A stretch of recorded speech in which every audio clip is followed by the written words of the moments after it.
If you were to ask me what I thought the pinnacle achievement of human artistic expression was, I'd have to answer this. This is Mozart's Requiem Mass. This was composed in 1791. I've got very lucky to have a high-definition copy of his original manuscript here, which is a thing of absolute beauty. The detailing and the quality of the scoring and the notation is amazing. Just these notes just sort of fell out of his head. And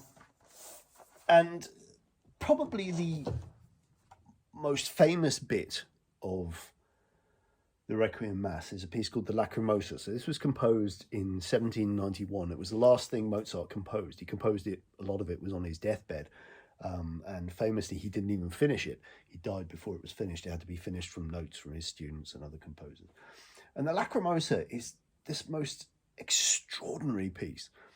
And I want to talk about the chords, because the thing that's amazing about the Lacrimosa is Mozart starts with this sort of very simple pattern of D minor over an F, E7, and then an A7.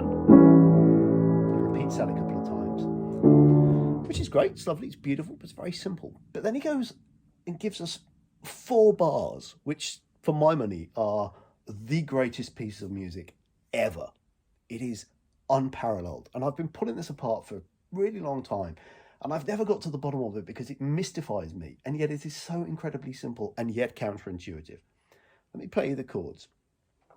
D minor, which is our home key, so we're in D minor. A, back to D minor. C,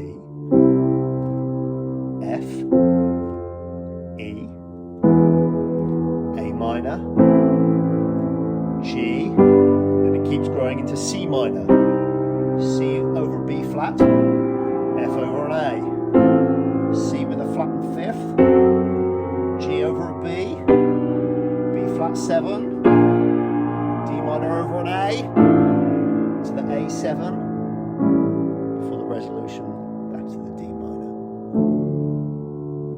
And what's staggering to me about this, I mean, apart from the fact that that's an absolutely beautiful chord sequence, it's 4 bars. There are 16 chords, and only 5 of them are minor chords. So you know the difference between a major chord, happy, minor chord, sad.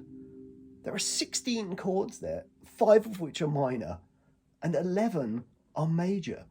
How do you write the most emotional, grief-stricken, incredible piece of music in only 8 bars that is the most beautifully shaped and sculpted piece you could imagine, and that is devastatingly emotional and just has pity and sorrow dripping from every note, and yet use more than twice as many happy chords than there are sad chords?